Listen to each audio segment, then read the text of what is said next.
Hello बच्चों, मैं मोहन सिंह राजपूत आज की कक्षा में आपका स्वागत करता हूं। हम पढ़ रहे थे कक्षा 12 की इतिहास की पाठ्य पुस्तक का भाग 2 भारतीय इतिहास के कुछ विषय, और इसका 8वां अध्याय किसान, जमींदार और राज्य, ये हमने पिछली कुछ कक्षाओं में पूरा कर लिया था। पिछले भाग में इसके कुछ प्रश्न उत्तर भी हमने पूरे कर लिए थे जो पिछली कक्षा में पढ़े थे, और आज की कक्षा में हम जो शेष बचे हुए प्रश्न उत्तर हैं वो आज की कक्षा में हम हल करने की कोशिश करेंगे। तो आइए बच्चों, शुरू करते हैं आज की कक्षा प्रश्न नंबर 6 के साथ। तो देखिए बच्चों, छठा प्रश्न, आपके मुताबिक कृषि समाज में सामाजिक व आर्थिक संबंधों को प्रभावित करने में जाति किस हद तक एक कारक थी। मतलब मध्यकालीन भारतीय समाज में जाति का क्या महत्व था, किस तरह एक अलग संस्था बनी हुई थी, ये हमें समझाना है, और आर्थिक क्रियाओं को किस तरह एक जाति प्रभावित करती थी। तो हमने देखा था कि मध्यकालीन भारतीय समाज में जाति प्रथा है वो एक सामाजिक बुराई के रूप में बड़ी कठोरता से स्थापित थी, और जाति व्यवस्था के नियमों को बड़ा कठोरता से उन नियमों का पालन किया जाता था।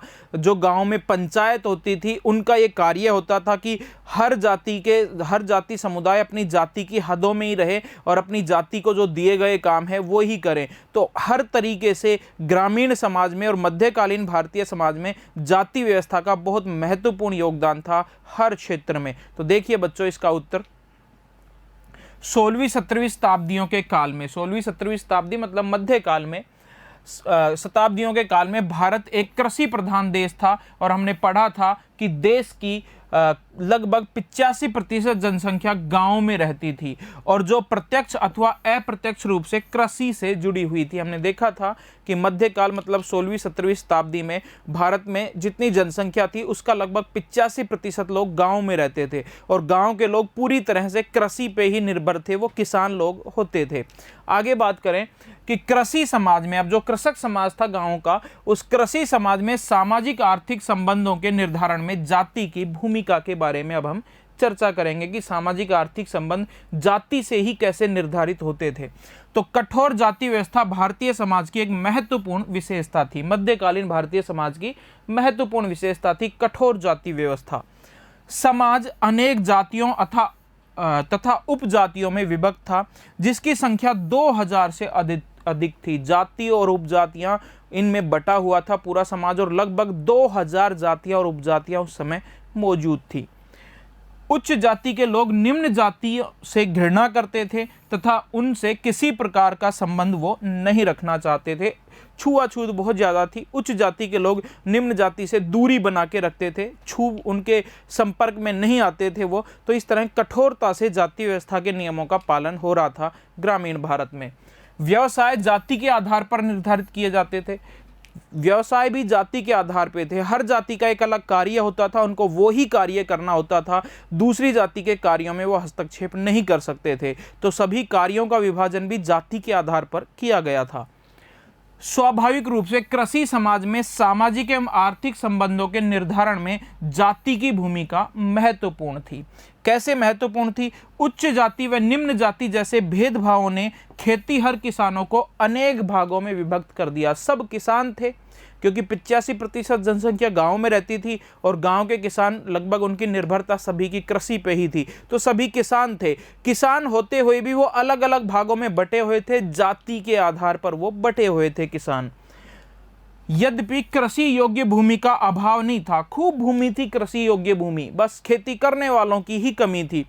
खूब खेत जमीन थी, मतलब कृषि करने लायक, लेकिन फिर भी जो निम्न जाति के लोग होते थे, जो नीच कार्य करने वाले समझे जाते थे, या कह दे नीचे कार्य करने वाले लोग समझे जाते थे, जिन्हें समाज में बुरे काम माने जाते थे, गंदे काम माने जाते थे, उनको नीच कार्य कहा जाता था, और उनको करने वाली जो जातियां थी उन्हें निम्न जातियां कहा जाता था। भले ही खेती के लिए बहुत ज़्यादा ज़मीन उपलब्ध थी, लेकिन फिर भी उन जातियों को खेती करने की लिए पाबंदियां लगाई जाती थी। वो खेती नहीं कर सकते थे, उन्हें उन्हीं कामों में लगाए रखा जाता था जो नीच समझे जाते थे। ठीक है, तो देखिए बच्चों, कुछ जातियों के लोगों से केवल नीच समझे जाने वाले कार्य ही करवाए जाते थे। भले ही कृषि भूमि थी, लेकिन फिर भी उन्हें खेती नहीं करने दिया जाता था। पाबंदियां थी, जिस जाति का जो काम है वो ही करेगा। तो कठोरता से जाति के नियमों का पालन किया जाता था और करवाया जाता था।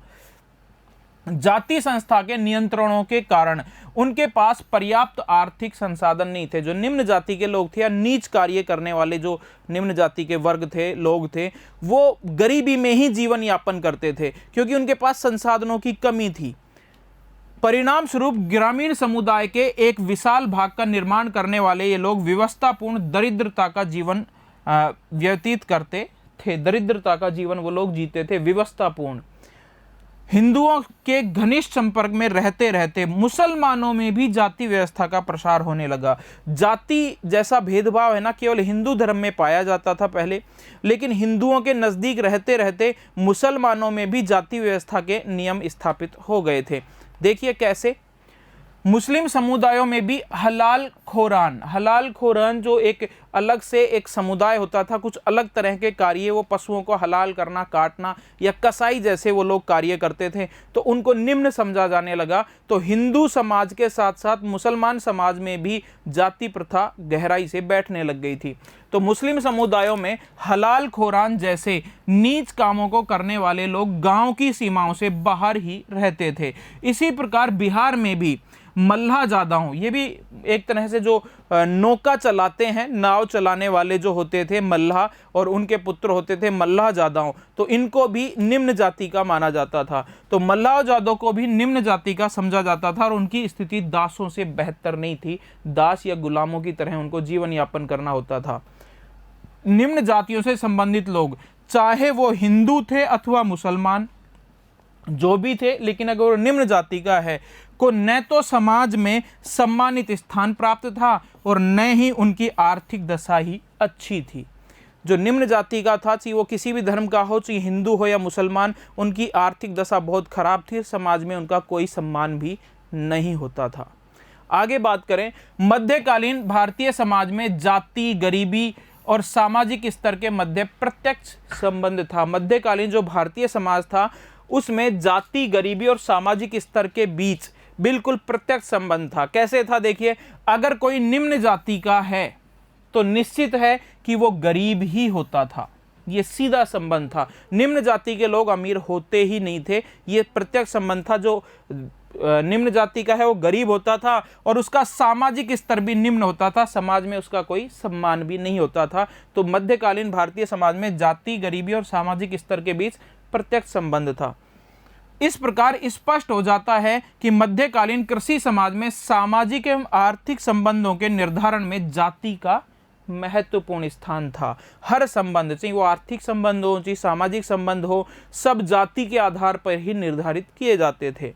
किंतु हमें यह भी याद रखना चाहिए कि मध्यम क्रम में आने वाली जातियों का सामाजिक स्तर उनकी आर्थिक स्थिति में उन्नति होने के साथ साथ उन्नत होने लगा था। लेकिन हमें यह भी, जो नीच समझे जाने वाले काम करने वाली जातियां थी वो तो निम्न जातियां ही थी, उनके स्तर में सुधार नहीं आया था। लेकिन उच्च जाति और निम्न जाति के बीच और जो मध्यम जातियां होती थी, जैसे जाट, गुजर, अहीर, माली, इस तरह के हमने पढ़े थे अध्याय के दौरान, जब उनकी आय के स्रोत सुधर गए, जैसे जो माली लोग थे वो बागवानी फसल उपजाते थे तो उनकी आय बढ़ गई, बागवानी फसल उपजा के, तो उनका सामाजिक स्तर भी थोड़ा सा बढ़ गया था।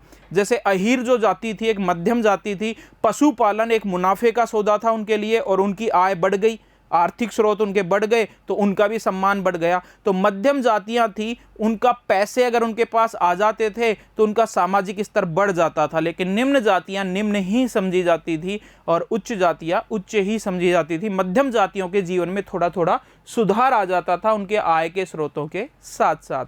ठीक है बच्चों, देखिए अगला प्रश्न, 16वीं और 17वीं सदी में जंगल वासियों की जिंदगी किस तरह बदल गई थी। तो मध्यकालीन जो 16वीं 17वीं शताब्दी थी, उनमें जो जंगलों में रहने वाले लोग थे, जिन्हें जंगली कहा जाता था, जंगली से तात्पर्य यहाँ पर जो जंगली शब्द जंगल में रहने वाले लोगों के लिए इस्तेमाल किया गया था, उस जंगली शब्द का तात्पर्य असभ्य और बर्बरता से नहीं है। यहाँ पर जंगली शब्द उन लोगों के लिए इस्तेमाल किया गया था जो जंगल में रहते थे और जंगल से मिलने वाले उत्पादों से ही अपनी जीविका चलाते थे। जंगल से ही बहुत सारी चीज़ें इकट्ठा करते थे, उनको बेचते थे या उन्हीं से अपना घर बार सब कुछ जीवन वो चलाते थे। उनके लिए जंगली शब्द प्रयोग किया गया। वो जंगल में रहने वाले लोग बाहरी दुनिया के लोगों से संपर्क में नहीं आते थे, उनसे दूरी बना के रखते थे। लेकिन ऐसे बहुत सारे कारण थे कि जंगली लोग भी अन्य लोगों से प्रभावित हुए। जैसे जो सामान्य लोग थे, मैदानों में रहने वाले लोग थे, उनका जंगलों में हस्तक्षेप बढ़ गया था। जैसे जो राजा होता था, राजा को अपनी सेना को मजबूत बनाने के लिए हाथियों की जरूरत होती थी, तो हाथी पकड़ने वो कहाँ जाते थे? जंगल में। या जंगलवासी भी राजा को कई बार उपहार स्वरूप हाथी देते थे। तो इस तरह बाहरी लोग जंगल में हस्तक्षेप करने लगे। इसके अलावा राजा शिकार खेलने भी जंगल में जाता था। तो इस तरह जंगल वालों की जिंदगी बदलती चली गई थी, क्योंकि बाहरी लोग जंगलों में उनका हस्तक्षेप बढ़ता जा रहा था। तो देखिए इस प्रश्न का उत्तर, वाणिज्यिक खेती का असर। जंगलवासियों की जिंदगी क्यों बदल गई थी? पहला तो यह कि वाणिज्यिक खेती का असर। वाणिज्यिक खेती मतलब नकदी फसलें, सर्वोत्तम फसलें जिनके लिए शब्द इस्तेमाल किया गया था, उसका भी असर हुआ। कैसे हुआ? देखिए, जंगलवासियों की जिंदगी पर भी पड़ा। वाणिज्यिक खेती का असर जंगलवासियों की जिंदगी पर भी पड़ा। जंगल के उत्पाद जैसे शहद, मधुमोम, मोम जो होता था मधुमक्खी के छत्ते से, और लाख जो खैर के पेड़ से निकाला जाता था, की बहुत मांग थी। बाकी दुनिया में और भारत के भी कई क्षेत्रों में शहद जो जंगल में मिलता था, मधुमोम और लाख, ये सब जंगल में मिलते थे, इनकी बहुत ज़्यादा मांग थी। तो जंगल के लोग इनको जंगल से प्राप्त करते थे और उनको बाहरी लोगों को बेचते थे, तो उनकी इनकम बढ़ती थी। बस पहले ये चीज़ केवल खुद के उपयोग के लिए वो लोग जंगल से इकट्ठी करते थे, अब उनको बेच रहे हैं। इसका मतलब इन चीज़ों का क्या हो गया? वाणिज्यीकरण हो गया। ठीक है, तो इससे उनके पास पैसे आने लग गए और बाहरी लोगों के संपर्क में भी आए जंगल वाले लोग, तो उनकी जिंदगी फिर धीरे धीरे बदलने लग गई। दूसरा, लाख जैसी कुछ वस्तुएं, जो ये लाख है, लाख जैसी कुछ वस्तुएं तो 17वीं शताब्दी में भारत से समुद्र पार होने वाले निर्यात की एक मुख्य वस्तु भी थी। लाख की तो अच्छी खासी कीमत जंगल के लोगों को मिल जाती थी, क्योंकि लाख जो है भारत के बाहर भी निर्यात किया जाता था और अच्छी खासी इसकी मांग थी। दूसरा कारण देखें कि जंगलवासियों की जिंदगी क्यों बदल रही थी। सामाजिक कारणों से भी जंगलवासियों की जिंदगी बदल रही थी। जंगल में जो लोग झुंडों में रहते थे, उन्हें कबीले कहेंगे अपन। झुंड में रहने वाले लोग, उन झुंडों को हम कबीले भी कह सकते हैं। उनका एक मुखिया होता था और वो घूमते फिरते रहते थे, जंगल में स्थायी रूप से एक जगह नहीं रहते थे, घुमक्कड़ जीवन जीते थे। लेकिन जब बाहरी लोगों का हस्तक्षेप जंगल में बढ़ने लग गया, तो कबीले का एक सरदार बन गया। सरदार के साथ कभी कभी वो जमींदार भी बन जाता था और कई तो राजा के पद तक भी पहुंच जाते थे, और फिर वो धीरे धीरे अपनी सेनाएं वगैरह भी बनाते थे। तो जो सामाजिक कारण है, जो उनके समाज के लोग होते थे, उनको वो सैनिक सेवा देने के लिए बाध्य करते थे, जो जमींदार बन गए थे या राजा के पद तक पहुंच गए थे वो लोग। तो इस तरह भी जंगलवासियों की जिंदगी फिर बदल गई थी। तो सामाजिक कारणों से भी जंगलवासियों के जीवन में बदलाव आए। कबीलों के भी सरदार होते थे, जो झुंड होते थे, जंगल में घूमते रहते थे जंगलवासी, उनके झुंडों को कबीले कहते थे, उनके सरदार होते थे। कई कबीलों के सरदार जमींदार बन गए थे। कई कबीलों के सरदार जमींदार तक की हैसियत पा गए थे। जमींदार का मतलब तात्पर्य यह है कि वो राज्य को कोई सेवा देते थे, राज्य उनको एक क्षेत्र दे देता था, तो राज्य ने उनको एक जंगल का क्षेत्र दे दिया, उस जंगल का वो जमींदार बन गया। कुछ तो राजा हो गए थे, राजा तक की पदवी उनको मिल गई थी मुगल बादशाह की तरफ से। ऐसे में उन्हें सेना खड़ी करने की जरूरत भी महसूस होने लग गई। उन्होंने अपने ही खानदान के लोगों को सेना में भर्ती किया, या फिर अपने ही भाई बंधुओं से सैन्य सेवा की उन्होंने मांग की। इस प्रकार 16वीं और 17वीं सदी में जंगलवासियों की जिंदगी बदल गई थी। ठीक है बच्चों, अगला प्रश्न देखिए। मुगल भारत में जमींदारों की भूमिका की जांच कीजिए। हमें बात करनी है मध्यकालीन भारत, जो मुगल कालीन भारत था, उसमें एक वर्ग होता था गांव में, जो अमीर किसान होता था, वो होता था जमींदार। तो जमींदार की क्या भूमिका होती थी, क्या कार्य होते थे, किस तरह उसे जमींदारी मिलती थी, ये सब हमें बताना है। हमने पढ़ा था कि जमींदारी मिलने का सबसे प्रभावी कारण हो सकता है युद्ध में विजय या युद्ध में सेवा देना। युद्ध में राजा की सेना के साथ लोग लड़ने जाते थे। जो युद्ध में बहुत ज़्यादा बहादुरी दिखाता था, राजा उसको पुरस्कार देता था, मुगल बादशाह उसको पुरस्कार देता था ज़्यादा बहादुर सैनिक को, और पुरस्कार स्वरूप उसको एक क्षेत्र दे दिया जाता था, ज़मीन का एक बड़ा सा टुकड़ा दे दिया जाता था कि इस क्षेत्र के जमींदार अब तुम हो। अब जो क्षेत्र उसको मिला है, उस क्षेत्र से लगान इकट्ठा करना है, कर इकट्ठा करना है, उसका कुछ हिस्सा अपने पास रखना है और बाकी बादशाह को भेज देना है। तो एक तरह से उस क्षेत्र के वो मालिक हो जाते थे। बड़ी बड़ी जमीन तो उनकी खुद की हो जाती थी, खुद के स्वामित्व में आ जाती थी। तो वो जमींदार कैसे पूरे समाज को प्रभावित करते थे, ये हमें बताना है जमींदारों के बारे में। देखिए बच्चों, मुगल भारत में जमींदार जमीन के मालिक होते थे। ग्रामीण समाज में उनकी ऊंची हैसियत होती थी, बड़ी बड़ी जमीन के वो मालिक होते थे, सैनिक होते थे, बहादुर होते थे। इसलिए जो ग्रामीण समाज था उनमें उनकी बहुत बड़ी हैसियत होती थी, बड़ा सम्मान होता था उनका। जमींदारों की समृद्धि का मुख्य कारण था उनकी विस्तृत व्यक्तिगत जमीन, जिसे मिल्कियत कहा जाता था। उनकी व्यक्तिगत जमीन, राजा उनको पट्टा दे देता था जमीन का, तो उनकी व्यक्तिगत मिल्कियत हो जाती थी जो बहुत बड़ी होती थी। इतनी जमीन होती थी कि वो खुद उस पर खेती नहीं करते थे, बल्कि किराए पे मजदूरों से उन पर खेती करवाते थे उस जमीन पर। मिल्कियत जमीन पर दिहाड़ी मजदूर काम करते थे। जमींदारों को राज्य की ओर से कर वसूल करने का भी अधिकार होता था। राज्य की ओर से अपने क्षेत्र में कर वसूल करने का अधिकार भी जमींदार को होता था। जमींदार कर वसूल करता था और उसके एवज में, क्योंकि उसने काम किया, कर इकट्ठा किया, इसलिए उसको कमीशन मिलता था। तो देखिए, इसके बदले उन्हें वित्तीय मुआवजा मिलता था। जमींदार के पास अपने अपने किले भी होते थे। जमींदार अपने किले बना लेते थे, अपनी सैनिक टुकड़ियां भी उनके पास होती थी। अधिकांश जमींदार अपनी सैनिक टुकड़ियां भी रखते थे।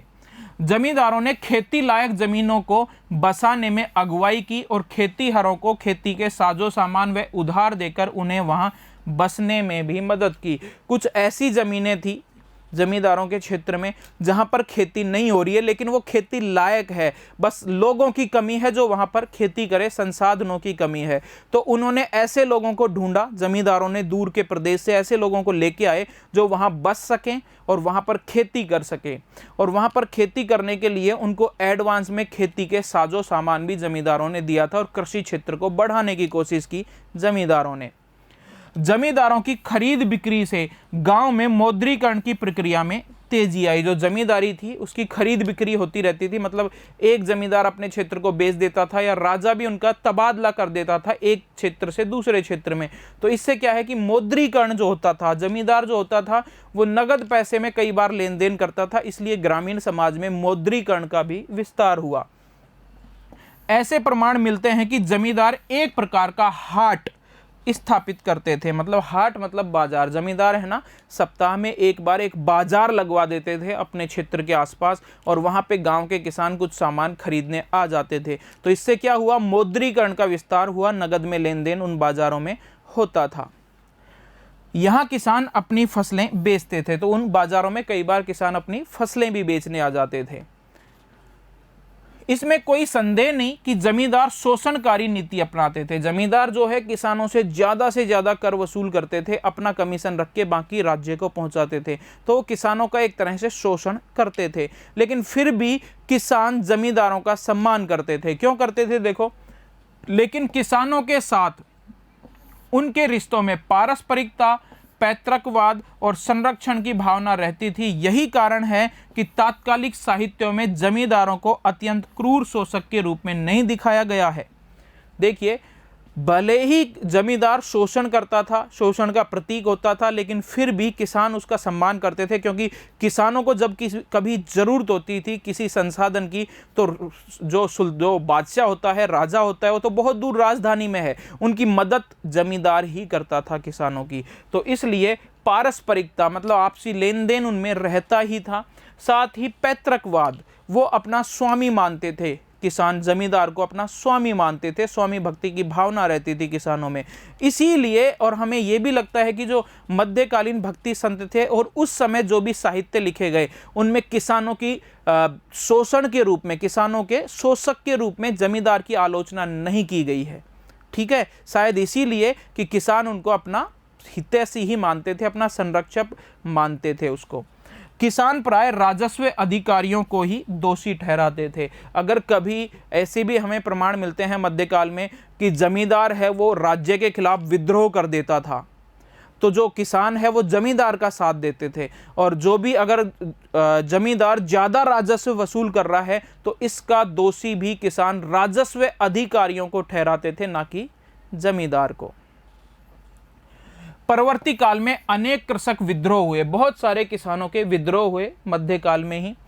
उनमें राज्य के खिलाफ जमींदारों को अक्सर किसानों का समर्थन और सहयोग मिला। उन विद्रोहों के दौरान जमींदारों को किसानों का सहयोग और समर्थन मिलता था। ठीक है बच्चों, देखिए अगला प्रश्न,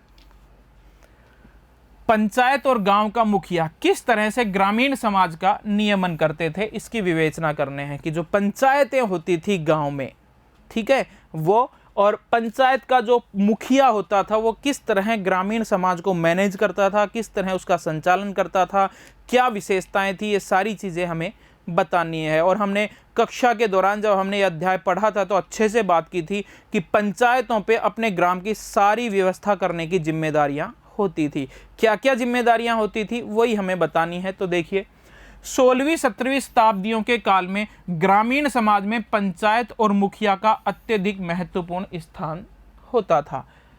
ग्रामीण समाज के नियमन में उनकी महत्वपूर्ण भूमिका होती थी, पंचायत और उसके मुखिया की।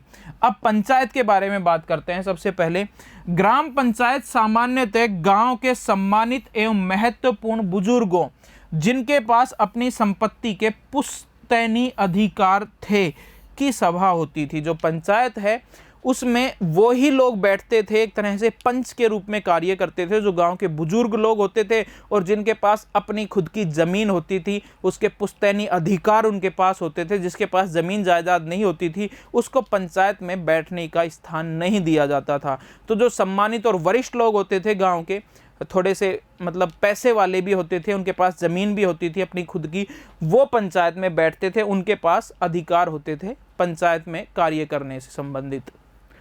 इस प्रकार ग्राम पंचायत एक अल्पतंत्र के रूप में कार्य करती थी। सभी लोग तो अमीर हो नहीं सकते, सभी के पास तो अपने पुश्तैनी ज़मीन थी नहीं, तो जिनके पास पुश्तैनी ज़मीन थी वो ही पंचायत में बैठते थे एक तरह से फैसले करने के लिए। तो जो पंचायत है वो एक अल्पतंत्र हो गया। जो गरीब लोग हैं उनका प्रतिनिधित्व बहुत ही कम होता था पंचायत में, तो एक अल्पतंत्र हो गया जिसमें भिन्न भिन्न जातियों एवं संप्रदायों के लोगों का प्रतिनिधित्व होता था। पंचायत में भिन्न भिन्न जातियों और संप्रदायों के लोगों का प्रतिनिधित्व होता था, लेकिन निम्न जाति के लोगों को पंचायतों में कोई प्रतिनिधित्व नहीं दिया जाता था। किंतु छोटे मोटे एवं नीच कार्य करने वाले खेतीहर मजदूरों को संभवतः पंचायत में कोई प्रतिनिधित्व नहीं दिया जाता था। नीची जाति के लोगों को या नीच कार्य करने वाले लोगों को और गरीब लोगों को पंचायत में कोई स्थान नहीं दिया जाता था, उनका कोई प्रतिनिधित्व पंचायत में नहीं होता था। अब मुखिया होता था पंचायत का, उसके बारे में बात कर रहे हैं। प्रत्येक पंचायत का एक मुखिया अथवा अध्यक्ष होता था, जिसे क्या कहते थे, मुकदम अथवा मंडल कहा जाता था। जो पंचायत का मुखिया या अध्यक्ष होता था उसे मुकदम या मंडल कहा जाता था। आगे बात करें कि तात्कालिक स्रोतों से हमें पता चलता है कि मुखिया का चुनाव ग्राम के बुजुर्गों की सहमति से किया जाता था। मुखिया का चुनाव जो गांव के बुजुर्ग लोग, जो पंच लोग होते थे, जिनके पास अपनी जमीन के पुश्तैनी अधिकार होते थे, उनके द्वारा जो मुखिया है या प्रधान है या जिसे मंडल भी कहते थे, उसका चुनाव किया जाता था। ठीक है, और फिर किसको चुन लिया है उसने, गांव के बुजुर्गों ने किसी एक को प्रधान चुन लिया है, फिर इसकी सूचना वो उस क्षेत्र के जमींदार को दे देते थे कि इसको हमने प्रधान चुन लिया है। अब वो प्रधान तभी तक अपने प्रधान के पद पे रहता था जब तक बुजुर्गों का विश्वास उसे प्राप्त है। अगर बुजुर्ग उसे हटाना चाहते थे तो हटा सकते थे। बात करेंगे चुनाव के बाद, जब बुजुर्ग लोग चुन लेते थे किसी को प्रधान, तो चुनाव के बाद उसे जमींदार से स्वीकृत करवाना आवश्यक होता था। जमींदार को सूचना दे देते थे, जमींदार उसकी सहमति दे देता था। मुखिया अपने पद पर तभी तक बना रह सकता था जब तक उसे गांव के बुजुर्गों का विश्वास प्राप्त होता था। अब पंचायत के कार्य एवं आय के स्रोत, जो पंचायतें हैं वो क्या क्या कार्य करती थी। अब कार्य करने के लिए उनके पैसे की जरूरत होती थी, तो आय के स्रोत क्या थे पंचायत के। तो देखिए, पंचायत गांव की हर प्रकार की व्यवस्था के लिए उत्तरदायी होती थी। गांव की सभी व्यवस्थाएं पंचायत के द्वारा ही की जाती थी। गांव की आय एवं व्यय का हिसाब रखना मुखिया का एक प्रमुख कार्य था।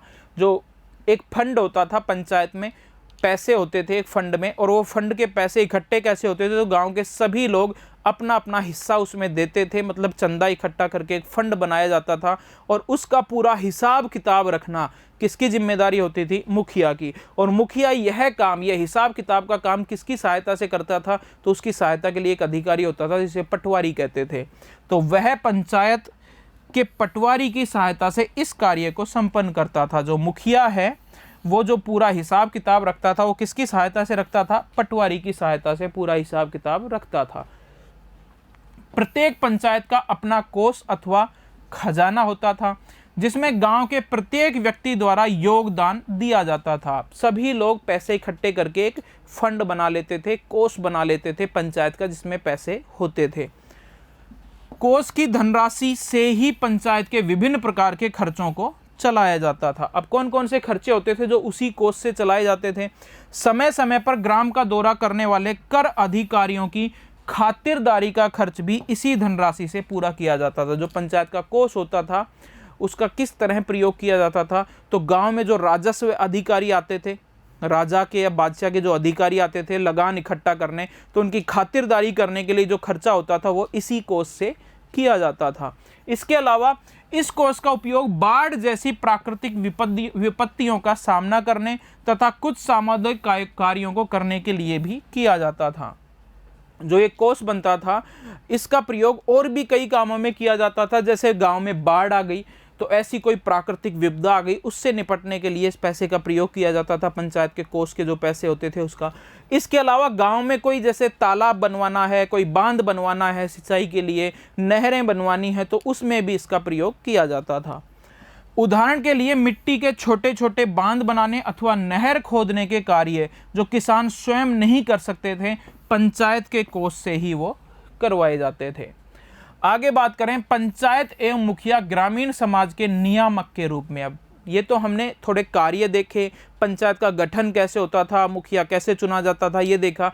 अब हम बात करेंगे कि गांव की सारी व्यवस्थाएं पंचायत और उसका मुखिया ही करता था। जैसे सबसे एक मेन चीज़ हमें मध्यकाल में देखने को मिलती है, गांव में जाति व्यवस्था के नियमों का बड़ी कठोरता से पालन करवाया जाता था। और ये पालन करवाने की जिम्मेदारी पंचायत और उसके मुखिया पे ही होती थी कि हर जाति के लोग अपनी हदों में रहे, जो उनको कार्य दिए गए हैं उनको ही वो करते रहें। तो ये कार्य भी किसके होते थे? पंचायत के ही होते थे। तो देखिए मध्यकालीन भारत में पंचायत का सर्वाधिक महत्वपूर्ण कार्य ग्रामीण समाज का नियमन करना था।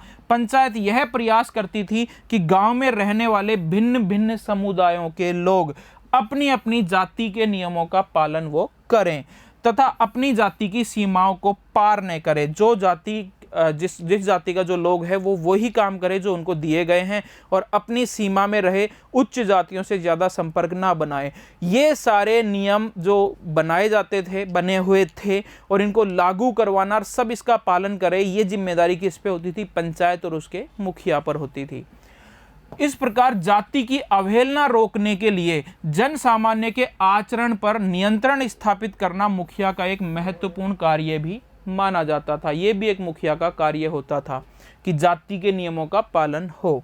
हमें याद रखना चाहिए कि हिंदू समाज में जाति नियम अत्यधिक कठोर थे। जाति नियम की किसी भी प्रकार अवहेलना करने वाले व्यक्ति को कठोर सजा दी जाती थी। अगर कोई जाति के नियमों को नहीं पालन कर रहा है, कोई निम्न जाति का व्यक्ति उच्च जाति से संपर्क बना रहा है या उच्च जाति के काम कर रहा है उससे संबंधित, तो फिर पंचायत और मुखिया के द्वारा उसे कठोर सजा दी जाती थी। कभी कभी तो उसे गांव से बेदखल निकाला दे दिया जाता था, उसकी ज़मीनें छीन ली जाती थी। इस तरह की कठोर सजाएं भी दी जाती थी। भागीदार बनना पड़ता था। पंचायत उस पर जुर्माना लगा सकती थी। जो कठोर सजा दी जाती थी उसमें एक तो जुर्माना लगा सकती थी, अथवा उसे जाति से बहिष्कृत करने जैसे कठोर सजा भी वो दे सकती थी पंचायत। ठीक है बच्चों, उम्मीद है सारे प्रश्न आपको समझ में आ गए होंगे। आज की कक्षा भी आपको अच्छी लगी होगी। धन्यवाद।